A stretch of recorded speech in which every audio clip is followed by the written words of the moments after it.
Anyway, fall out of the plane. It's an amazing experience, and I think about the awe that I experienced, but then I also think about how the awe that Connor experienced too, and how that shaped our relationship.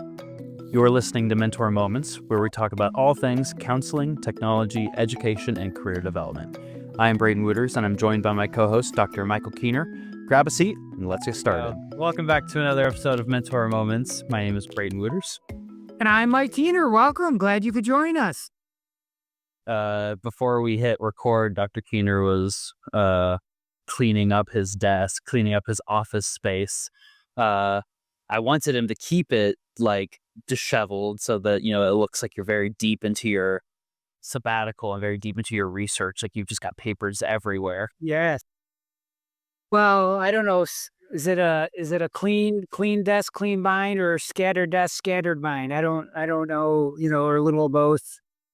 So that's kind of how I operate. Like I like it. For me, it feels like I did work. Like if I like step away and then my desk is like super like messy, I'm like, real work was done here today.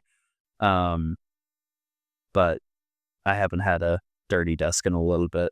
So, how are you? How are things? Any updates? What's been going on in life? Life's good. And I thought, well, life's always good. I don't know if that sounded convincing or not, but I think there's always something you can be thankful for. And on Monday, I'm headed out to Kansas City, Missouri for a yearly leadership training that I do. So I get to see some old friends and make some new friends and spend 3 days with people from Kansas, Nebraska, and Missouri, and different rehab state agencies. And we'll talk about Bowman and Deal's reframing organizations, do a little Clifton Strengths, Strength Finders, and do some little professional engagement, all that good stuff. For our listeners that are just still getting to know you or, learning more about kind of what you do with all of your time, like how did you get in? Like because this isn't the first time that you've done this. I've So been you've been doing doing this this for a while. since 2017, 2018, taking 2 years off for COVID. In 2015, Maryville sent me to, can I do a Harvard brag? Can I? Yes, I'm ready. Maryville sent me to Harvard for 2 weeks to partake in a leadership management development program. It was amazing to be living basically in Cambridge, right? Like I had a hotel right there to be. It was kind of funny. At the end of the 2 weeks, I had my Boston Red Sox cap on, walking around, and tourists were coming up to me and asking me, hey, where's this? Hey, where's that? So, but there's people out from all over the country there, people from just other higher ed, and we just really dug deep into sort of 8 hours a day. The Bowman and Deal's reframing organizations, if we want to get into it real quick. So Bowman and Deal are researchers, and they basically examined all the different research theories that were out there and then did a synthesis, and they determined that any one theory is probably one of these 4 frames. So you think of a frame like, okay, I'm going to put this frame on or lens. Mm-hmm. So they said one is a structural frame. So that's efficiency, like a factory. So how can we have policies to ensure that we're going to do what we say we're going to do? If things aren't going well, we need to get a new policy, right? Efficiency, clear roles. There's another frame called human resources, and that's very much if an agency develops their staff or their employees, the employees will make the agency thrive. So very much a symbiotic relationship where people are at this together. The political frame is where there's knowledge of conflict is sort of natural in the decision-making process. There's limited resources. If you're the leader, you have to make tough decisions sometimes. And then, so it's all about making coalitions and bargaining and negotiating. And then the last one is a symbolic frame. It's all about culture. How do you create rituals and symbols and ceremonies to further your agency's mission and values? So I had no clue that you went to Harvard. That's a new story for me. I didn't know that that was something that Maryville sent you to do. yeah, the former vice president of academic affairs, Dr. Mary Ellen Finch, she still is a wonderful person. She's retired, but I just said, "Hey, I'm interested in developing and growing." She says, "Hey, what do you think about this?" And I had to apply and write a case study, and I was accepted. And Maryville, again, gave me the opportunity to go and grow. So, yeah. I was thinking about those 4 frames that you were, like, sharing. I was like, "Okay, which one's the one that Dr. Keener feels more, like, aligned with?" And then that 4th one, I felt like I was like, "We talked about this." I don't wanna, like, make assumptions of, like, kind of where you tend to I don't know. Am I on the right Yeah, yeah, very much so. I'm very much, I think, outwardly symbolic. I like to have rituals and ceremonies and celebrate our students and the graduates and make traditions. So, but I'm also then I do that in an HR frame that again I want to invest in and develop our students. So the symbolic and HR frame. I know I've talked about Coach Denny before, but when I talk about the 4 frames, I use real people at Maryville to demonstrate the frames. Well, and Coach Denny is the symbolic frame. He's always the man in black. He either has black, like, workout suit on, like he's ready to coach, or he's got a black suit on, right? He blows the shofar, the ram's horn before every practice. He sends people text messages. Over 400 people text me every day, a quote, a motivational quote. He has lots of acronyms. He loves to hand out Maryville wrestling T-shirts. And he's all about, again, developing his wrestlers to be the best who they can be. So, but anyways, It's fine. I wish that I feel like I have the closest to having a front row seat to, like, what you would teach in terms of that, but I do wish that I could be a fly on the wall in, like, one of those presentations that you give. well, sign up next year. You can go. You got it. I'm in. Um, any other big updates before we get to moment of the I week? want to know if you have any updates. I went to Shelbyville. For those listeners out there, I'm from Shelbyville, Illinois. Very, very small town of about 4,000. There's not a lot to do, but I love to talk about the 2-story outhouse. Made I know, right? Like, this is the first time I've talked about it. I love the 2-story outhouse. It's one of those funny things that I get to talk about and I get to share with people because they usually respond like that. Like, how does that even work? I don't even know how that would. What does that even look like? Right. I mean, when you picture it, it's kind of exactly what you expect. Who thought like a two-story house was a good idea? Like, why was, like, it's not like you're in Manhattan where you have to keep building up, right? Like No, like, what's the functional piece to it? Like, why? I don't know. And the thing is, when you go there, there's this little, like, pavilion area with a lot of, like, newspaper articles about it, like, dating back to, like, the 1800s. Like, this thing's been around. I'm sure that it's been, renovated and rebuilt plenty of times, but it's been around for a hot minute. But none of the newspaper clippings give a why. It's just almost like a shot, almost like an alien kind of like it just like Stonehenge. Like, we don't know why it's there. We don't know how it got there. maybe there is a like sundial type. Right? I mean, at least the difference is that with Stonehenge, we don't. I mean, we have an idea of what the purpose is. With the 2-story outhouse, it's pretty clear what the purpose of it is. Yeah. So I don't know. I like that. I like that idea that, like, one day the villagers woke up and they went outside and it was just there, like a monolith. Oh God. Okay, let's get into our moment of the week. Yeah. Do you have any? I mean, any? I don't know. Anything that's been groundbreaking that's been, connectful for you over this week? I have one if you want me to go first. Yeah, you go first. Okay, that's fine. Because sometimes whenever I think about this, I have a hard time. I like this segment of our of it because it forces me to reflect. I wouldn't say that I'm the biggest reflection kind of person. So, well, yes and no, but it's been a good exercise in reflecting on my week, and my week right now has been pretty boring. I I am between jobs right now. I, had my last day at Youth in Need, and then I've got this week off, which is this week, and then I start my new job over at Lindenwood on Monday.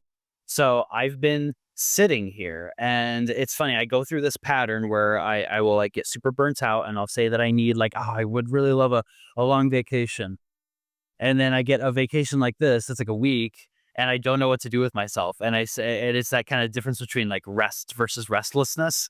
And I am restless. And so luckily I found stuff to, the podcast, really, do some editing and stuff to keep me from going insane.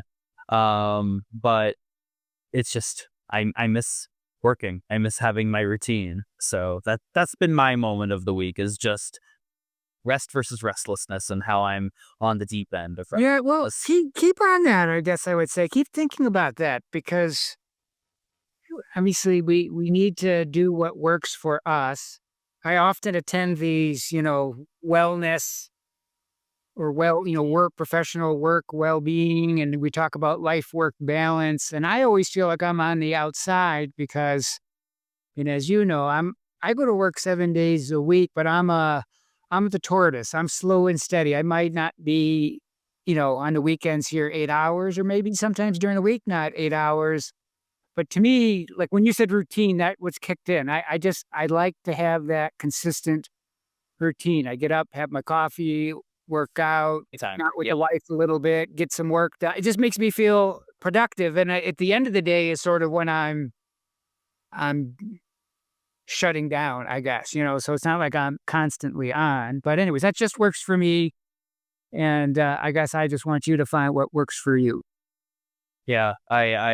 I would one day hope to be a tortoise where I'm slow and steady, and I know that the cans of energy drinks keep me from being the tortoise. So something I need to work on more. I mean, a trap tortoise, but you can still be a tortoise. I suppose so. Anything on your end? Well, I guess, we've talked about AI before, and for those that are new, that's my sabbatical is investigating artificial intelligence and learning and whatnot. And I'm also thinking about how it's changing how I think, right, or act or work. And going back to this leadership training I'm doing, I wanted to have this engaging welcome for everybody, right? We've been working for 3 months together, but it's all been virtual. So this time in Kansas City is we're sort of meeting each other in face to face for the first time. And I thought, well, I guess I can ask, a large language model to write a welcome that taps into each of the four frames, right? But then I said, no, I think I want to do that, right? I can, so I guess to me that was a little bit of a milestone. Just because AI could do it doesn't mean I want it to do it. And it's okay for us, you know, it's not always about efficiency. Sometimes, you see a lot of ads on, so, at least it's for me, social media saying, automate this. And well, maybe sometimes you just want to do things yourself. So I thought that was an interesting moment that, just because AI could be helpful doesn't mean I want it to be helpful. Yeah, I appreciate that. And that even though AI is probably putting in a lot of energy to create something, it's not the same energy as if I do it myself. Like the sincerity, it just doesn't feel like it's there. So, okay, I'm ready. I'm ready to get into our big topic. Yeah, let's talk. That's why we're here. Okay. After the last two episodes that we had, we've been talking about awe and novelty, and after we had recorded our last episode, I was thinking a lot about moments of awe for me, and specifically moments of awe in which I felt connected to another person. which I felt like was that extra layer, that layer of like, okay, awe and then awe with somebody else or with a large collective. And one example that comes up a lot for me or that I think about a lot um, is whenever I went skydiving with my friend Connor. So Connor and I we'd been pretty close. We were friends for a while, a couple of years. And so we had met through Maryville. His now wife went to Maryville with me. We were pretty good friends, I'd say. And then we decided that we were going to go skydiving together. It was a graduation gift from my parents. Was like, hey, here's this like gift card that you can use on maybe like these experiences. And I don't think that they wanted me to use it on skydiving, maybe something a little safer. But instead, I said, awesome, great. I want to jump out of a plane, and I don't think that's what they intended when they told me that. But so I knew I wanted to go with somebody, and Connor was somebody who was like, "Yeah, I would love to go do it." And so we went and we went skydiving together, and it was such a cool experience. And maybe while we're talking about it, I'll throw a clip of it on here because I've got all that recording, and I sometimes like to go back to it. But I just remember, first of all, the awe that I felt from that experience, the awe of just being in the plane, watching us go higher and higher and higher. The funny thing about skydiving is that when you pay for it, you pay by how high you go up, which makes sense because the higher you go up, the longer you're falling, right? So you're paying for time, but you're also paying for like mileage. You're kind of paying for gas too. Anyway, the plane that we were in, we were with other people. So it was Connor and I, and then like a bunch of other people who were skydiving. Well, we had paid for like the lowest one. So, not too expensive and, really rookie kind of jumping out of a plane, not the highest. Well, it's everybody else in the plane, we figured out, was going to the highest level that they could with the plane. And, we're strapped in and, this plane is bare bones. There's nothing in it. It's just maybe one bench. That's it. So you can hear everything. We hear the pilot of the plane go, it's actually not cost effective and it actually wastes more gas for us to stop, let two people out, and then go back up, go higher, and then let everybody else out. So let's just take everybody up to the top for free or whatever. So pretty soon, Connor and I both look at each other. We're like, "Oh no, we didn't sign up for this. Like, I guess we're gonna get the full experience." And so they take us double the amount of altitude that we had originally signed up for. Anyway, fall out of the plane. It's an amazing experience, and I think about the awe that I experienced, but then I also think about how the awe that Connor experienced too, and how that shaped our relationship. And knowing that experience is something that nobody else, like none of my other friends, have that experience with me and with each other. So like Connor and I have a different relationship with each other because of this experience, and through that, I mean, I felt significantly closer to him. Like just like as a friend, I was like going through the moment like that was just so awe-inspiring that even that we jumped out of that plane maybe 3-4 years ago, and it still is something that sticks around. Like it has a residual effect to our relationship of like we did that together. Nobody else can say that they did that together. uh I'm making it sound like we were holding hands or something. Like we were holding hands jumping out of the crate. We could have. I should have asked. But the fact that when we touched down, we got back onto the ground. Something about our relationship was a little bit different. And I remember an hour after we had touched down and we got back down, we all ate lunch together.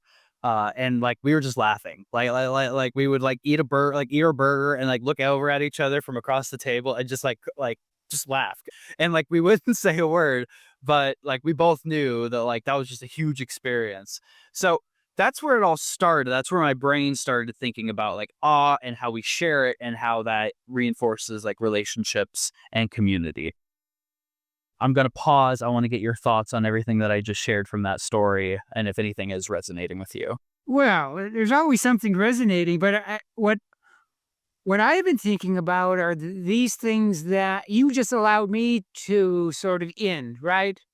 And so although it might have not have been, I might not be experiencing on now, but there was definitely, I'm sort of categorizing it as approaching or chasing that I still experience a connection to you because you're telling me of this great experience, right? That there's this other connection that way as well, which I thought, again, it's sort of what I'm thinking a lot now about.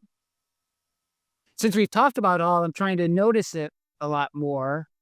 And I know, again, I notice things that I know aren't fit the true definition of awe, but they still give me a positive emotion. So I guess I'm starting to look at,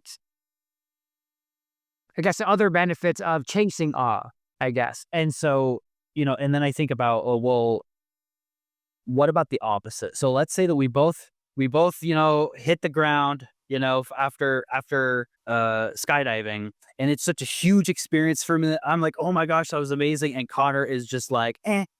Like imagine, and so I imagine in my brain like what it would be like if I had experienced that awe sensation and it was not awe-inspiring for him.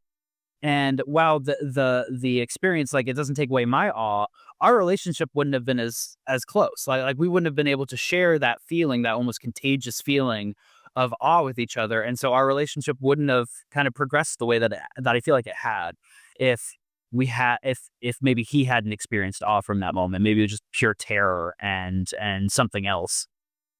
And so I think about that too, of like it almost like it's a requirement that it has to be something that you both feel in that time. Thoughts on that? Well, I guess just we touched on it a little bit last week, and maybe that's why we're kind of chatting about it more, is that it is the individual perception of, right? So it's how we interpret it. So two people can see the same thing and have a different experience of that. Um, and so what is, going to the botanical garden and seeing a flower bloom for one person could be okay if that's just a flower, but another person, they get awestruck by the biology of all the things that happen, the sunlight, the water, the nutrients from the ground, that this maybe only happens, once a year. How long does it, Mhm. um, again, individual perspective on that. I guess maybe if Connor had jumped 100 times, I guess I didn't know you didn't really share that if it was both your first time jumping out of a, yeah. So that's what I assumed. But maybe if it was his 100th time, or maybe did you solo you jumped with We were like, I had a little backpack of a guy. regular guy? Yeah. So oh yeah, maybe the guy who's like your tandem, he was like, okay, I gotta do it again. Exactly. Yeah. Yeah. One thing actually to ask him or ask them how because they get, for, I guess there's repeat customers, but there's Mhm. the amount. It all comes back to novelty, right? Like if I'm experiencing novelty at the same time that somebody else is experiencing novelty, like how that builds cohesion, how that builds connection. Um, because you do bring up something that's important, which is like I'm sure that as we were both going down, it was not, a very big experience for him. The reason why, I started going down this rabbit hole too is I was reading I have not gotten through the book. I'm supposed to get through the book. I just haven't gotten around to it.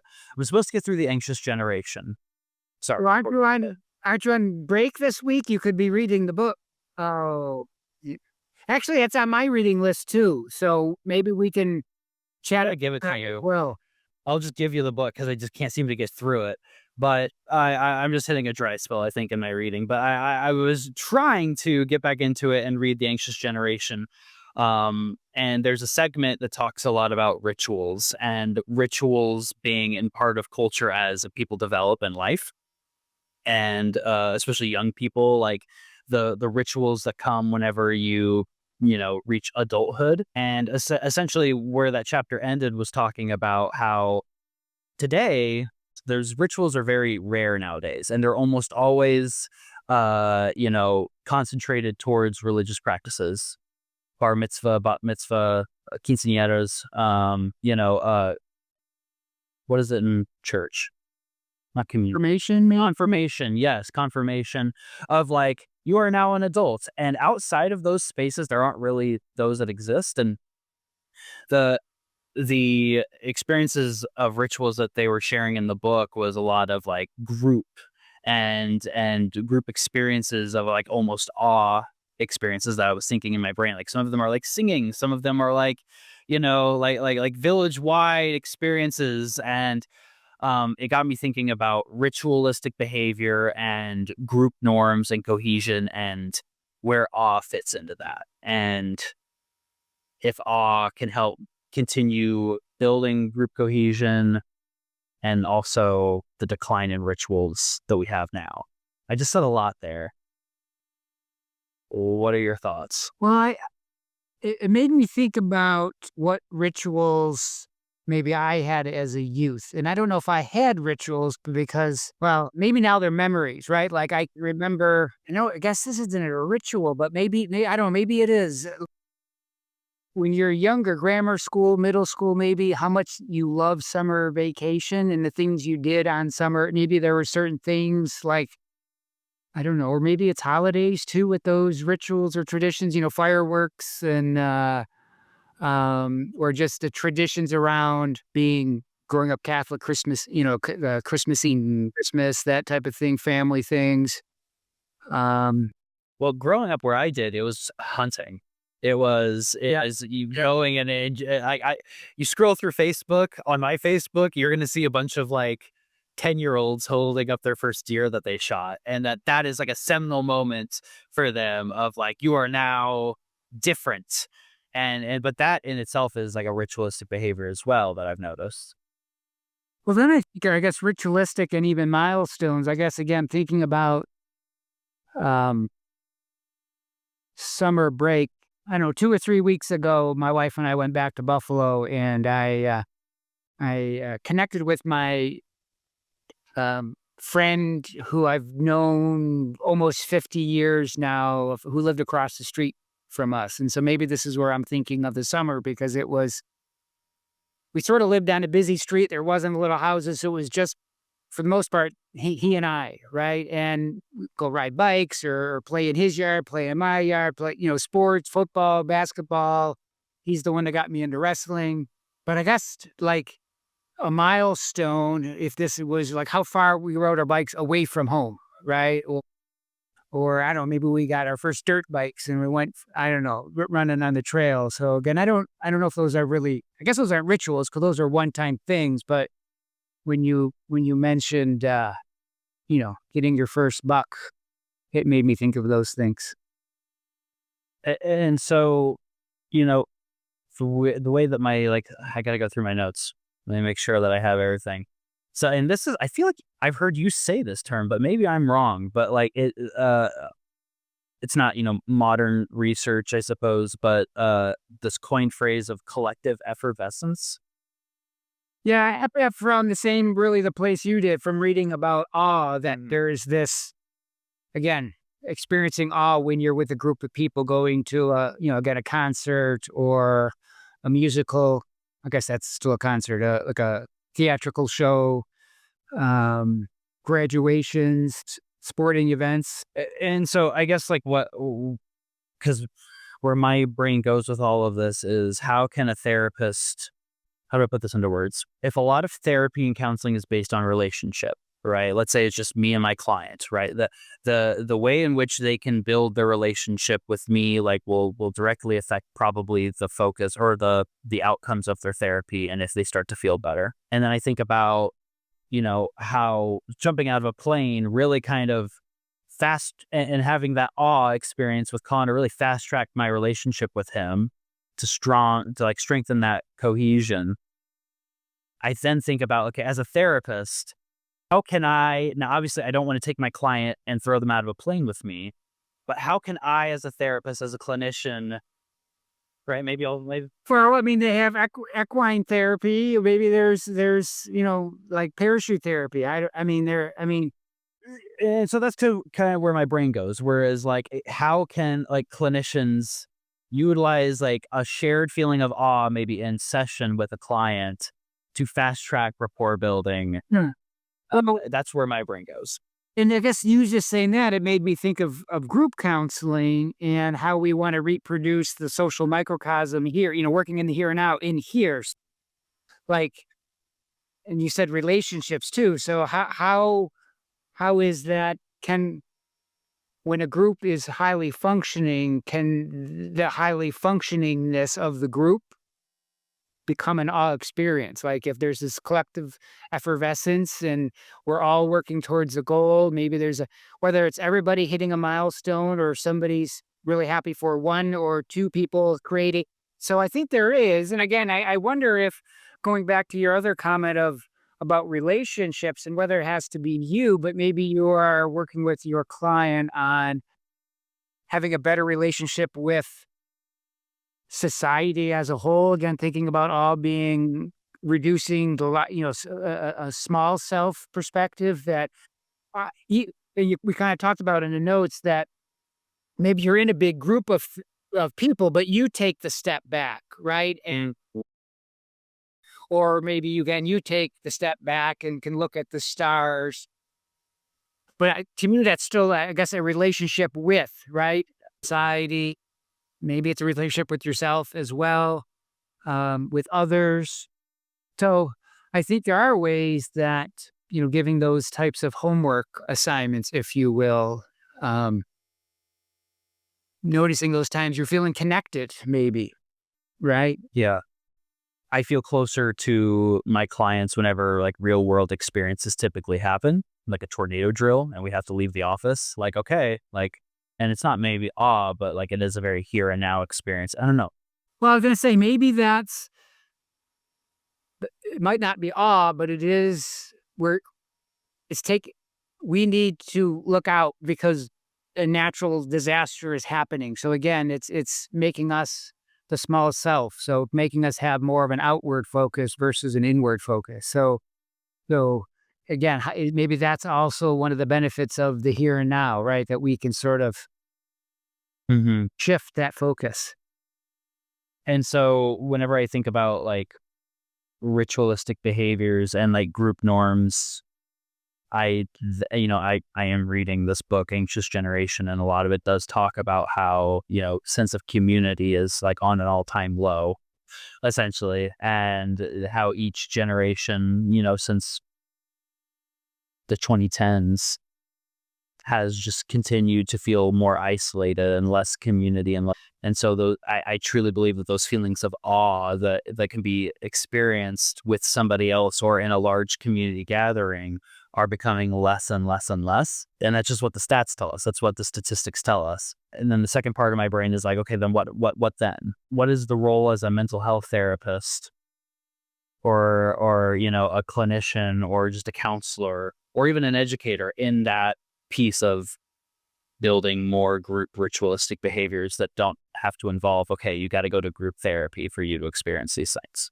Well, yeah, I'd say that could have been the mentor moment for us to think about and chew on. I always think about like a continuum or a pendulum, and so maybe we are at one end of the pendulum of feeling isolated, and that we are working our way back, or maybe instead of like a societal pendulum, it's individual. Like Hmm.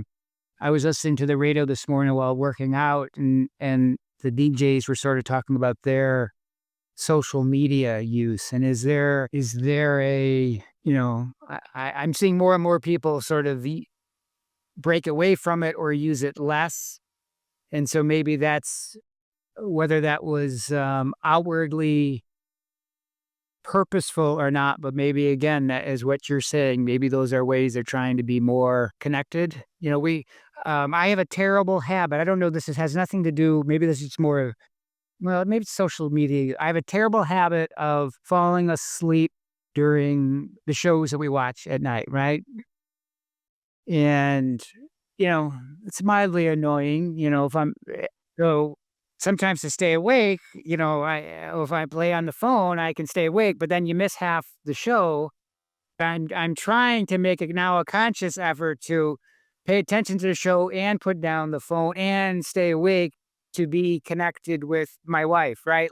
Sometimes we're both fine sometimes being in the same room together, but both being on our devices, but at least we're in the same room together, right?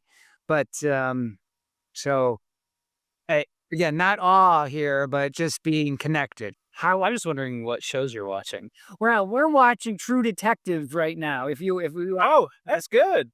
yeah, we're Yeah. 3, so we're 5 episodes into season 3. So what I've learned about True Detectives, everybody smokes. I don't know how everybody doesn't have cancer. So That is true, though. That is the thing I forgot about. And I guess, like, this book was, the anxious generation was talking about how a lot of these ritualistic behaviors usually involve like a song or like some form of dance that is involved, like, which then made me think of, oh, what a cool like cohesive moment, and then made me think of like modern day concerts, like you go to a concert and everyone's singing together and they all feel cohesive together.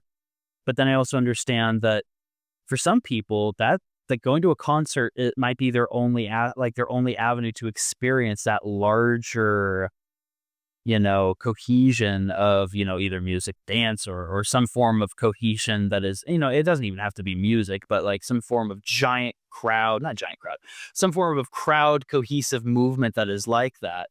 And the only avenue that I feel like modern individuals have now is going to a concert, other than maybe a religious practice, but like those are on, the way out from, what the stats look like. And so that it just made me think about, wow, like, is that necessary? Is that a part of like the human condition that like we need really, really badly that we're just not getting anymore? That's kind of where my brain is going from, like, I guess, an evolutionary anthropological frame.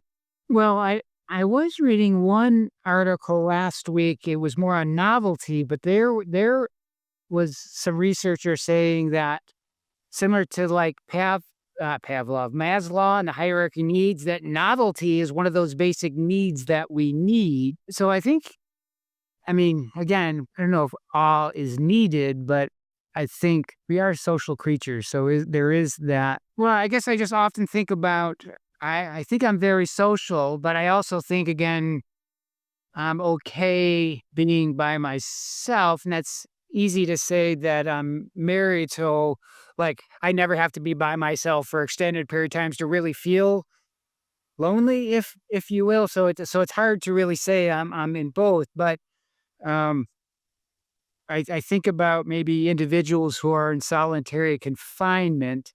There's nothing but except their thoughts there. It's okay. Yeah, I'm by myself, but I could still watch TV, or I'm there by myself. I still have the dog, or I have but the phone, versus truly being isolated. Or if you're going solo hiking, but at least you have nature to sort of be your partner, where if you just have these walls and not really much to see the difference there. And then I also wonder, I don't know.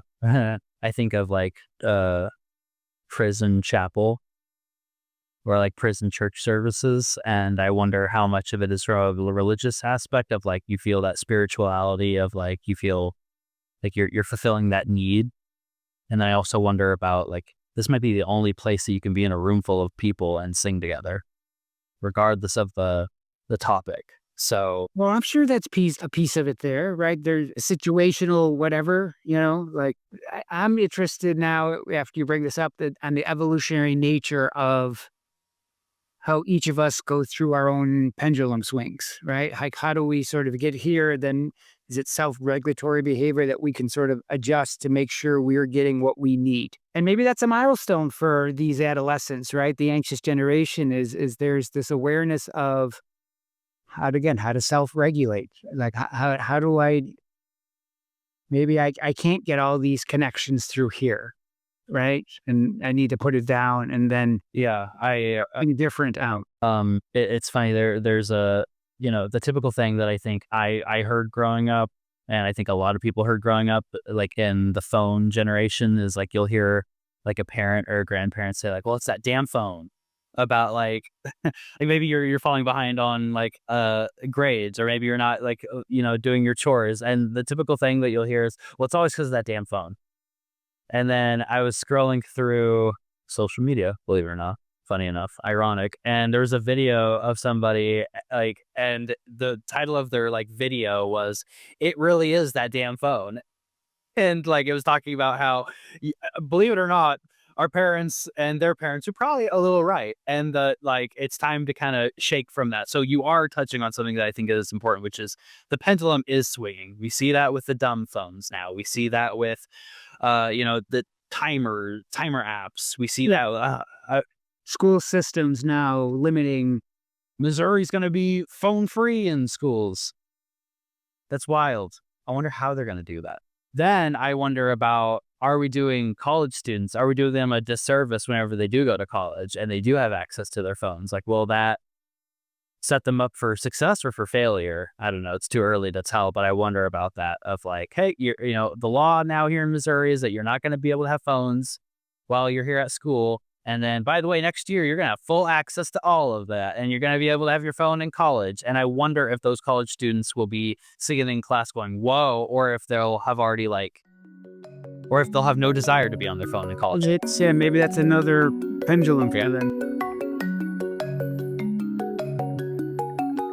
I think a lot about the here and now. You were touching on that earlier. And to really lean into it, a story or an experience that I had one time. It's a gross story. It's should I even tell it? I'll tell it and we'll see what happens. There was one time where I was in the middle of a session with a high school boy, and my stomach felt a little blah, and I was having a really hard time like concentrating, honestly. So I thought, let me just go use the bathroom real quick, come back. It'll be 5 minutes tops. It's okay. Excuse myself. We're in the middle of the session. We're like literally halfway through. I go to the bathroom. Stomach changes completely. I throw up. I think I ate something bad. It was definitely that. Like I ate something bad. It wasn't like stomach flu or anything like that. Like I was completely healthy, but I threw up. Took care of myself. Whatever. And I walked back into the session room, and my client's still there. Of course, he doesn't know. I mean, I think I did a fairly good job of there's no vomit on me or anything like that. But I walk in, and I kind of had a choice. I was like, I could finish the session, and he would have no clue that I just threw up a little bit, or I could like lead into this like crazy weird thing and just let him know that. And it's a very here and now thing. And so I chose the second option, and I told him, I said, hey, guess what I just did? I just threw up. And, not to, and luckily, I didn't make it all about me, but it opened up a pathway for like, have you ever been in an experience like that? And it built trust. It was a very here and now moment. And I'm not going to say that me throwing up was maybe awe inspiring. It was definitely awful. Well, it's novel, if nothing else, right? It was novel, right? And he probably has never had somebody leave, then come back and say he just I mean, I don't think he probably had ever had a teacher say that, or a therapist nonetheless. So it was definitely a novel experience for both of us. And I feel like even that little moment of authenticity, of novelty kind of shaped that. So I don't know what my tip is in that, other than maybe continue to be authentic, lean into the novelty. But if you throw up, you're allowed to call the session off, like check yourself, like that's okay.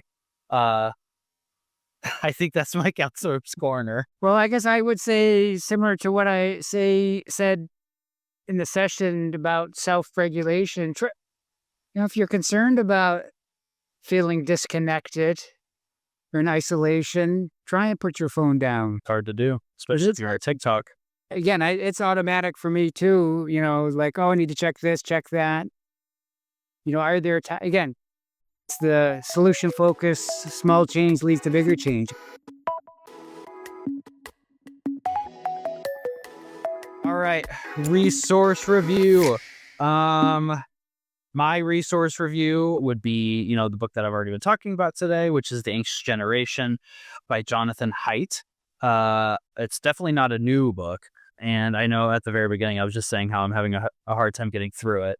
But it is a lot of knowledge, and it talks a lot about phones, and it talks a lot about play and how we need play and how we need novel experiences to become better adults and to become more, ready for the world. And so I just felt like that book was very topical and very, on brand, kind of what we've been chatting about. So that's my resource review. Well, I'm reading Brave New World, How AI Will Revolutionize Education and Why That's a Good Thing by Solomon Khan, founder of the Khan Academy. I'm about, 109 pages in. it's a good, if you're on board with AI, you'll be like, "Oh, yeah, I'm on board with it." So, it's an interesting read. Okay. You kind of already gave some mentor moments. I feel like I've already given some mentor moments. Do you have any last takeaways, last pieces of advice? In next week, that's my advice. Tune in next week. Thank you for listening to Mentor Moments. If you liked what you heard, give us a follow. And join us again in 2 weeks for another conversation about counseling, education, tech, and career development.